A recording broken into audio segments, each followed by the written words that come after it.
Fala moçada, tudo beleza?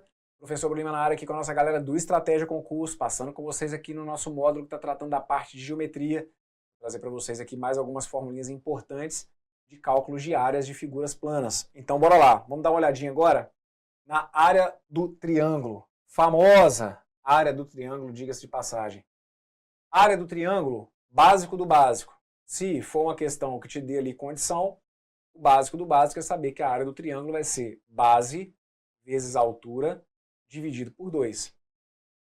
E de novo, vocês têm que tomar um pouquinho de cuidado com o entendimento do que é a base do triângulo. Porque num triângulo a gente acaba tendo o seguinte, olha, se eu colocar para vocês essa figura que está aqui, ó. A, B, C, ok? Esses aqui são os 3 vértices do meu triângulo. Vértices A, B e C. Se eu te perguntar qual que é a base desse triângulo, você pode falar para você, Bruno, para mim a base desse triângulo é o segmento AB. Ok, não está errado não, tá bom? Você pode tratar aqui o segmento AB como se fosse base para esse triângulo, e aí só para deixar claro. Se você observar o segmento AB como sendo base desse triângulo, esse segmento que está aqui, ó, que parte do vértice oposto a essa base e que forma com a base o ângulo de 90 graus, esse segmento que está aqui acabaria sendo a altura. Ok? Então, não se discute. Para você calcular a área daquele triângulo, você poderia pegar a medida do comprimento AB, multiplicar ali por aquela altura, né, digamos aqui, ó, CM, você poderia pegar a dimensão AB, multiplicar pela dimensão CM, dividir isso aqui tudo por 2. Ótimo. Agora, só não vai para a sua prova com a cabeça muito fechada, porque dependendo do grau de criatividade do seu examinador, ele pode quebrar suas pernas. Não é só o segmento AB que funciona como base para aquele triângulo, não. O segmento BC, ele também pode funcionar como base para o triângulo. Pô, mas como assim? Que estranho, né? Pois é, o que eu te falei. Não necessariamente a ideia de base aqui na geometria é aquela ideia de base que a gente tem, por exemplo, como algo de sustentação, como algo que vai ter que estar embaixo, muitas vezes, que é uma ideia que a gente cria, né? Na geometria, e em particular aqui no estudo dos triângulos, eu posso olhar para o BC como se fosse uma base também. Só que, se eu observar o BC como se fosse base para esse triângulo, onde que eu teria que enxergar a altura? A altura é o segmento que parte do vértice oposto e forma um ângulo de 90 graus com a tal base que eu estou observando, certo? Então, o que eu estou te dizendo é que, para essa figura que está aqui, eu conseguiria chegar ao mesmo resultado para o cálculo da área se eu tivesse, por exemplo, conhecimento sobre essa medida que está aqui e sobre essa medida que está aqui, eu conseguiria descobrir qual que é a área daquele triângulo. Dá para eu olhar o AC como se fosse a base do meu triângulo? Sim, sem problema nenhum. Se você quiser observar AC como se fosse a base do seu triângulo, está valendo, olha. Se você observar AC como base do seu triângulo, a altura seria o segmento que parte do vértice oposto a essa base e forma com ela um ângulo de 90 graus. Então, como que eu poderia chegar à área daquele triângulo? Multiplicando, olha, a dimensão AC por essa altura que está aqui e dividindo por 2, certo? Agora, é claro que a gente vai ter aí uma maioria significativa das questões que vão trazer ali uma ideia básica, literalmente, né, de base, de, poxa, conheço essa dimensão que está aqui, de alguma forma ele te possibilita descobrir essa altura que está aqui. Está perfeito. Mas é só para que você amplie um pouquinho a sua visão e entenda que base de triângulo, cada um dos 3 lados do triângulo vai acabar podendo funcionar como base. E a altura vai ser o segmento que sai do vértice oposto e que forma com essa base um ângulo de 90 graus, tá bom? Mas em termos de fórmula, área, como que eu calculo a área de uma superfície triangular? Base vezes altura dividido por 2. Tudo bem? Ótimo. Aí, o que vai acontecer? A gente fala agora, tem possibilidade de trabalhar especificamente com o triângulo equilátero. Qual que é a particularidade do triângulo equilátero? O triângulo equilátero, preciso que você se lembre que é aquele triângulo que acaba tendo todos os 3 lados iguais. Então, o triângulo equilátero é o triângulo que tem os 3 ângulos internos iguais, os 3 ângulos internos iguais a 60 graus e os 3 lados também iguais. Quando a gente fala de triângulo equilátero, a gente consegue chegar a essa fórmula que está aqui para a altura. A altura de um triângulo equilátero é sempre lado raiz de 3 dividido por 2. Por que isso? Vamos lá. Ó, eu vou usar aqui rapidinho uma situação envolvendo o Teorema de Pitágoras. Se você, nesse momento do curso, ainda não passou pelo vídeo, né, pelo vídeo que eu abordo mais detalhadamente a parte de Teorema de Pitágoras, sugiro que faça para que você compreenda melhor o que eu estou colocando aqui. Tá? Se aí do outro lado você também já tem uma noção e lembra um pouquinho sobre o Teorema de Pitágoras, como que a gente faz então para descobrir a medida do comprimento da altura de um triângulo equilátero? Isso é importante, tá? A gente está focando aqui nesse vídeo nas fórmulas de área, mas no caso específico do triângulo equilátero, a gente tem um número razoável de questões em que às vezes a gente vai ter que falar sobre a medida da altura do triângulo equilátero. E aí, qual que é a medida dessa altura do triângulo equilátero? Vamos pensar como que eu poderia descobrir. Vejam, se eu estou falando de um triângulo equilátero, eu estou falando então de um triângulo que tem todos os seus lados iguais, certo? Quando a gente fala do triângulo equilátero, esse segmento aqui, olha, ele acaba dividindo o lado, essa base, se eu partir do princípio que eu tenha essa base que está aqui, a altura, ela acaba dividindo esse lado exatamente ao meio, tá bom? Aí, são outras propriedades que a gente vai ter aqui da geometria, e me garantiriam, então, que num triângulo equilátero, se eu for traçar ali a altura relativa àquele lado, essa altura iria dividir aquela base exatamente ao meio. Então, se eu tinha ali um comprimento de lado L, significa então que cada um daqueles dois segmentos acabaria medindo L sobre 2, perfeito? Então, eu teria aqui, olha, L sobre 2, aqui eu também teria L sobre 2, e aí eu tenho aqui então o que seria o correspondente à medida da altura. E aí, mais uma vez, lá vou eu falar que numa questão que às vezes vai envolver área, a gente vai ter que trabalhar com o Teorema de Pitágoras. Então, se eu quisesse aqui, de alguma forma, justificar, deduzir aquela formulinha que eu coloquei para vocês ali, como que eu poderia aplicar Pitágoras e chegar a uma fórmula para a altura? Vem cá e vamos treinar. Vejam, aqui meu triângulo retângulo, certo? Teorema de Pitágoras, hipotenusa ao quadrado é igual à soma dos quadrados dos catetos. Então, eu garantiria para vocês que lado ao quadrado acabaria sendo igual a h ao quadrado mais lado sobre 2 ao quadrado. Tá entendido o que eu fiz aqui? Apliquei Pitágoras. Ó, hipotenusa é aquele lado que está oposto ao ângulo de 90 graus. Hipotenusa ao quadrado, lado ao quadrado, é igual à soma dos quadrados dos catetos. Então aqui eu tenho um cateto de medida h, aqui eu tenho um cateto de medida L sobre 2. A partir daí, lembra, estou tentando deduzir uma fórmula aqui para a altura. Então vamos desembolar isso aqui, ó. O que é L sobre 2 ao quadrado? A potência de fração, a gente sabe que basta calcular o quadrado do numerador e o quadrado do denominador. Então ficaria com lado ao quadrado, que vai ter que ficar igual a h ao quadrado mais lado ao quadrado sobre 4. Perfeito? L ao quadrado vai dar L ao quadrado, fica o próprio L ao quadrado. 2 ao quadrado, 2 vezes 2, 4. Beleza. Deixa ali h isolado e aí manda L ao quadrado para o outro. Eu vou pegar esse L ao quadrado e vou mandar para o lado de cá. Passaria a ter L ao quadrado menos L ao quadrado sobre 4, que é igual a h ao quadrado. No meu primeiro membro, apareceu ali um denominador 4. Vou trabalhar com um denominador comum, que vai ser o próprio 4. Aí aqui, ó, continha com fração. Vou trabalhar com um denominador comum, que é o 4. E aí a gente divide, ó, 4, vou pegar 4, vou dividir por 1, vai ter que dar 4. 4 vezes L ao quadrado vai ter que dar 4L ao quadrado. Pega 4, divide por 4, vai ter que dar 1. 1 vezes L ao quadrado vai ter que dar L ao quadrado. E aí tudo isso fica igual a H ao quadrado, certo? 4L ao quadrado menos L ao quadrado acaba dando 3L ao quadrado. Eu fico com 3L ao quadrado sobre 4, que vai ter que ser igual a H ao quadrado. Como eu quero descobrir uma fórmula para a altura, vou tirar então a raiz quadrada disso daqui, olha. E aí eu vou concluir que a minha altura teria que ficar igual a raiz quadrada de 3L ao quadrado sobre 4. Perfeito?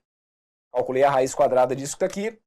E aí a gente acaba chegando a altura como se fosse L, já que ali eu tenho L ao quadrado dentro do radical, a raiz quadrada de L ao quadrado vai ser o próprio L.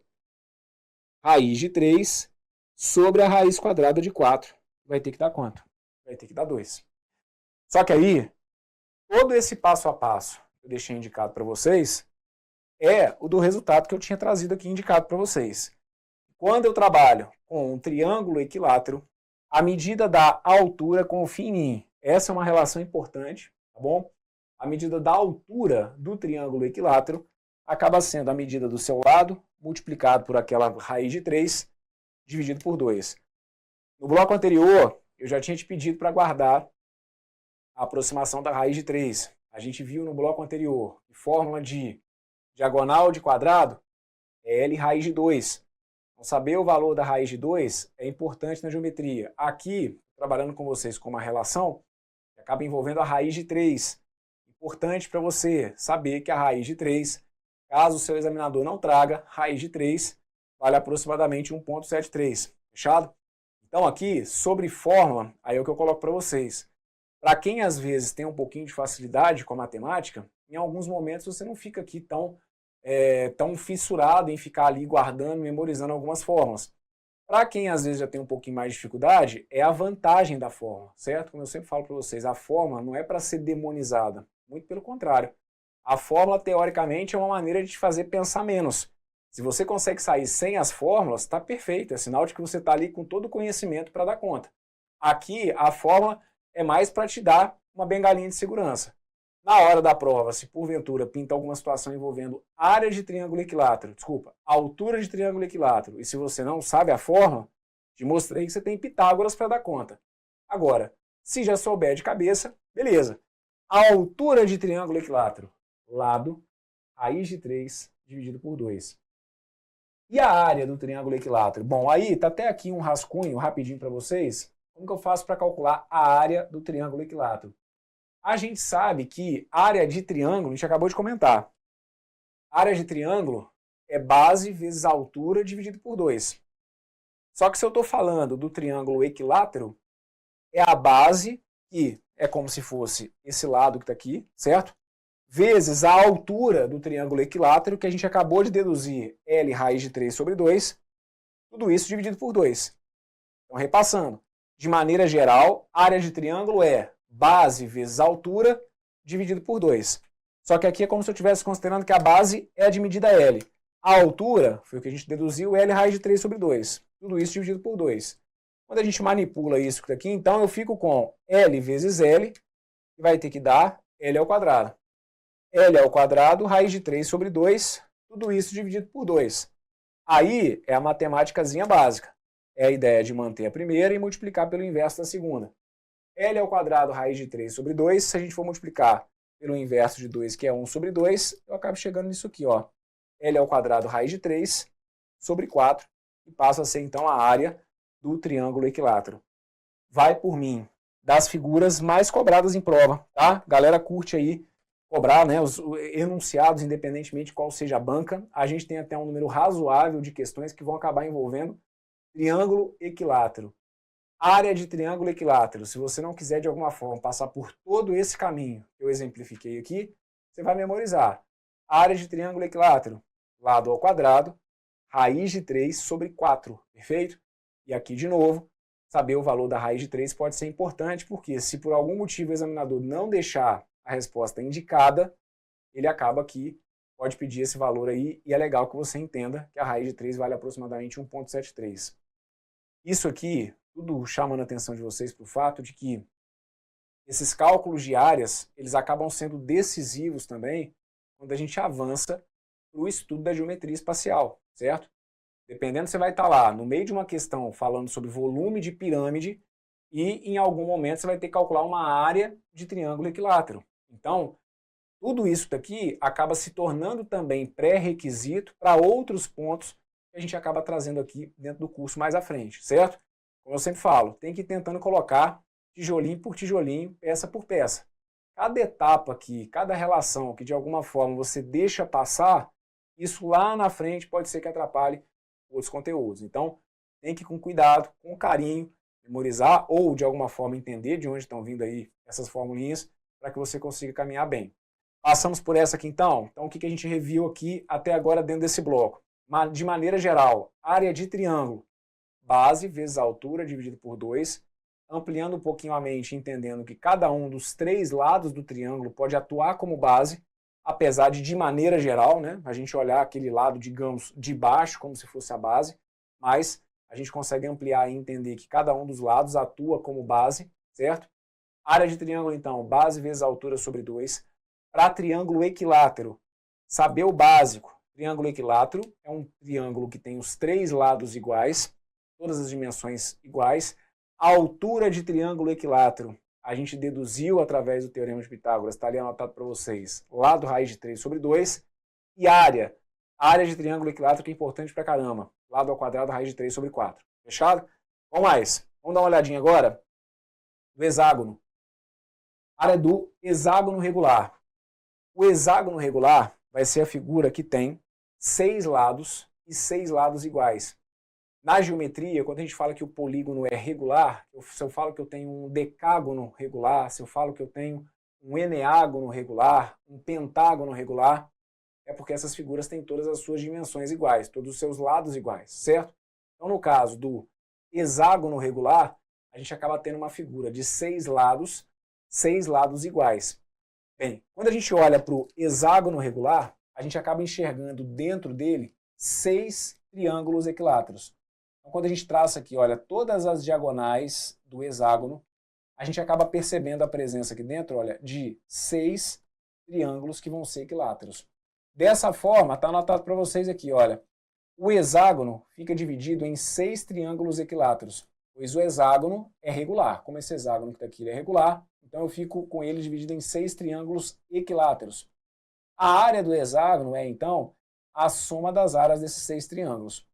Bom, aí vale lembrar o seguinte, como a área do triângulo equilátero, a gente acabou de ver, como a área do triângulo equilátero é lado ao quadrado raiz de 3 sobre 4, a gente vai obter, então, a área do hexágono como se fosse 6 vezes essa área que está aqui, perfeito? Então, vejam, se eu sei que a área do triângulo equilátero é lado ao quadrado raiz de 3 sobre 4, e se eu estou atento ao fato de que um hexágono regular vai trazer 6 triângulos equiláteros, basta eu entender que a área desse hexágono, então, vai ser de 6 vezes a área do triângulo equilátero, perfeito? Que é o que está anotado para vocês aqui, então, olha, 6 vezes a área do triângulo equilátero, que é lado ao quadrado raiz de 3 sobre 4. Bom, manipulando isso daqui, 6L ao quadrado raiz de 3 sobre 4, vira isso, olha, 6L ao quadrado raiz de 3 sobre 4, e aí a gente aqui pode simplificar. Esse 6 e esse 4, tanto o 6 quanto o 4, são divisíveis por 2. 6 dividido por 2 vai ter que dar 3, 4 dividido por 2 vai ter que dar 2. E aí a gente acaba chegando aqui, então, à fórmula do hexágono regular, que é essa que está aqui, olha, 3L ao quadrado raiz de 3 sobre 2. Só que aqui o detalhe é o seguinte, de maneira geral, acaba que, tudo bem, você vai poder guardar, certo? E a área do hexágono regular é 3L ao quadrado raiz de 3 sobre 2, mas de maneira geral é simplesmente entender, até porque a gente na hora de resolver exercício, a gente inevitavelmente acaba justificando dessa forma e enxergar que dentro do hexágono tem ali aqueles 6 triângulos equiláteros. Não dá para você se safar de memorizar a fórmula da área do triângulo equilátero, que a gente acabou de falar, lado ao quadrado, raiz de 3 sobre 4. Sabendo que o hexágono são 6, então ali rapidinho na hora da prova você desembola. 6 vezes L ao quadrado, raiz de 3 sobre 4. Tá bom?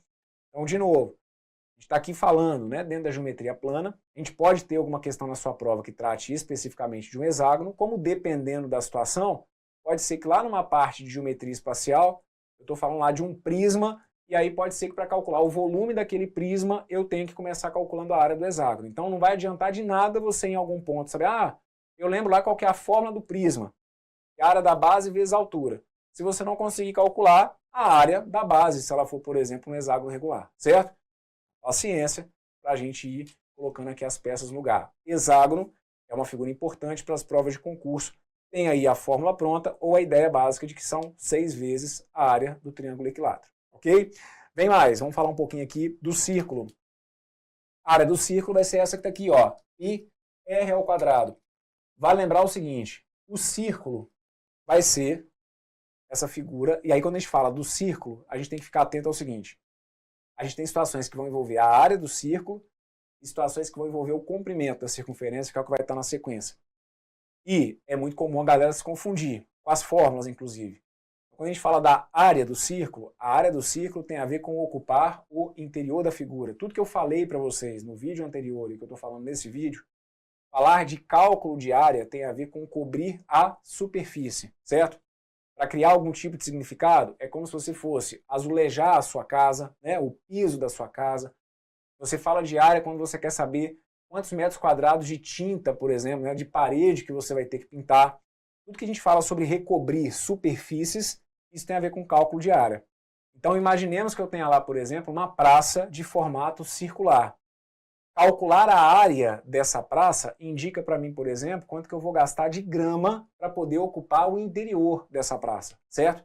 Quando eu for falar do comprimento, aí tem a ver com o que vai estar em volta, como se eu fosse, por exemplo, colocar, sei lá, arame, por exemplo, numa determinada região circular. Ah, eu quero colocar arame farpado em volta, não da praça, né? Pô, Bruno, que raio de praça vai ser essa? Mas imaginemos que eu tivesse lá uma figura, né, de formato circular e que eu tivesse que colocar em volta dela ali arame farpado. Aí, o que eu vou colocar em volta tem a ver com o comprimento e não com a área. A área tem a ver com o interior. Então, a área do círculo é π vezes r ao quadrado. Lembrando que o π é uma constante que a gente tem na geometria, é uma constante que a gente consegue demonstrar que representa um número irracional, que vale aproximadamente 3,14. Então, pelo fato do π ser um número irracional, a gente consegue demonstrar que ele vai ter lá infinitas casas decimais, depois da vírgula a gente não vai ter lá nenhum tipo de repetição, então ele é um número não periódico, mas ficando com o que me interessa para a geometria. Se o seu enunciado, que trate de cálculo de área de círculo, trouxer uma aproximação para o π, perfeito. Acredite e use a que o seu examinador te apresentar. Do contrário, não dá para, em provas de concurso, ficar contando com a benevolência do seu examinador. Então, se de tudo não trouxer nenhum tipo de informação, use a nossa margem de segurança aqui, o π, como se fosse 3,14. Só deixando claro, né, em termos mais conceituais, que o π não vale exatamente 3,14. É uma aproximação ínfima que a gente faz, ele tem infinitas casas decimais. Mas se for o caso de você, na hora da prova, ter que optar, use lá o π como se fosse 3,14, tá bom? Sobre situações envolvendo círculo, tem que tomar um pouquinho de cuidado, porque em algumas questões o cara não vai te passar a medida do raio, ele vai te passar a medida do diâmetro. Então vamos por partes. O que é mesmo o raio? O raio é a distância do centro do círculo até a borda. Então aqui você não tem, mas onde que eu enxergo o raio? O raio está aqui, né? Ó. Mas você pode enxergar o raio aqui também, aqui, aqui, aqui, aqui, certo? A gente consegue enxergar aqui infinitos raios. O que eu preciso que você entenda é o seguinte: o raio, propriamente dito, ele é a distância do centro dessa figura até a borda. Então, em algumas situações, eles não vão trazer para vocês a medida do raio, mas vão falar lá sobre o tal do diâmetro. Então, não custa nada lembrar que o diâmetro ele é o dobro do raio, certo?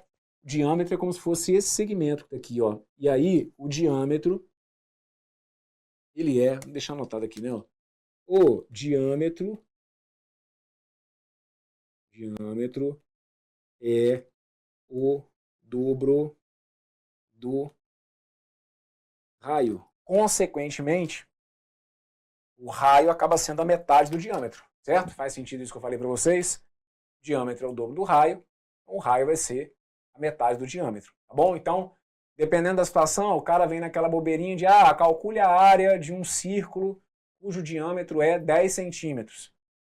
Aí você fica todo feliz que viu lá círculo, falou de área, pegou aquele 10, meteu lá um 10 ao quadrado vezes π, e aí jogou a questão na lata do lixo, porque não é o diâmetro que você tem que usar. Você tem que trabalhar com a medida do raio, que é a metade desse diâmetro. Então você calcularia a área como se fosse 5, né? Metade de 10, 5. Então 5 ao quadrado vezes ali aquele π que é aproximadamente 3,14. Ok? Isso então, forma de área de círculo. Mesma história.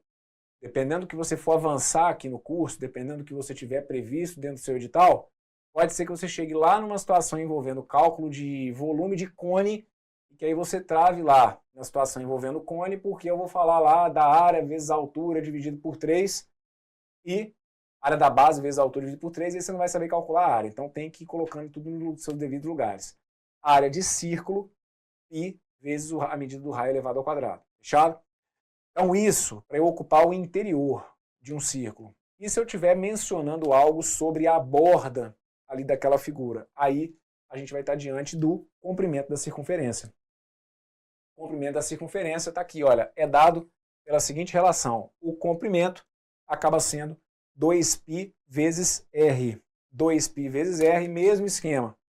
O π, aquela constante, vale aproximadamente 3,14. E o raio, que é a distância do centro até a borda ali da circunferência. Se você está minimamente manjando aqui dos paranauês, você pode dizer para mim, Bruno, eu posso falar que o comprimento da circunferência ele acaba sendo o diâmetro multiplicado pelo π? Sim, porque se eu falo ali de 2πr, é 2 vezes π vezes r. 2 vezes o raio é o diâmetro. Então o comprimento da circunferência é sim o diâmetro pela constante π. Então, dependendo do exercício, se eu estou falando do comprimento da circunferência, você pode entender então que o comprimento da circunferência, se o cara me der o diâmetro, basta você pegar o diâmetro e multiplicar por π. Então, se eu tiver lá uma circunferência que ele fala que tem diâmetro de 10 centímetros, qual que é o comprimento dessa circunferência? Pô, o diâmetro é 10? Isso. Então, você não precisa pegar o 10, dividir por 2 para descobrir o raio, para depois jogar de novo e multiplicar por 2. Conseguiu entender? Se o comprimento é 2π vezes r, 2 vezes r é o diâmetro, então, em outras palavras, ok, o comprimento da circunferência é dado pelo produto do diâmetro pelo π. Agora, isso não vale lá para a área, porque aí na área eu estou falando de raio ao quadrado e aí não confunda uma coisa com a outra. 2r é o diâmetro, r ao quadrado não é o diâmetro não, tá bom? E aí quando a gente fala então do comprimento da circunferência, tentando trazer para vocês aqui para algumas situações práticas de prova, a gente tem lá aquelas questões que às vezes vira e fala que a bicicleta tem raio tanto e que aí ela vai dar 1000 voltas, por exemplo, né? Que o cara deu 1000 voltas com aquela bicicleta. Então isso tem a ver com o comprimento, certo? Não tem a ver com ocupar o interior da figura, tem a ver com o que eu estou deslocando ali, ó, na borda. Então aí, para esse tipo de situação, eu utilizaria o quê? O 2πr para descobrir a medida, né, de cada volta, para a partir daí que fosse multiplicar por 1000, por exemplo. Tá bom? Muito bem. Conseguimos nos entender? Isso aqui é para a gente revisar, colocar aqui, né, jogar as peças na mesa para que você entenda, então, com o que a gente está lidando, as relações mais importantes em termos de cálculo de área, e a gente sabe, a gente só vai ficar bom nisso daqui, minimamente, né, a gente vai começar a entrar para o jogo na hora que a gente começar a resolver questões de prova. Mas não adianta nada também eu passar com vocês aí para as possibilidades de resolução de questões, se minimamente você não tiver esses formulários aí na cabeça. Então, preciso que você faça isso. Feche esse vídeo aqui, dê uma repassada, veja se tudo que eu fui falando aqui fez sentido, se essas relações aí elas já estão memorizadas. Fiz alguns links aqui em alguns momentos com vocês a respeito de aplicação de Teorema de Pitágoras. Isso é realmente muito importante, vai andar de mãos dadas aqui com algumas ideias que a gente está vendo, tá bom? Então, não adianta ficar querendo queimar muitas etapas. Bruno, eu quero ver como que isso cai em prova. Beleza. Mas primeiro você tem que dar uma repassada e ver se essas formulinhas aí, essas ideias estão no lugar. Se tiver, você vai continuar comigo então daqui a pouquinho nesse nosso módulo aqui da parte de geometria, que é importante para vocês, tá bom? Fecho esse vídeo por aqui, agradeço aí a sua companhia, um forte abraço.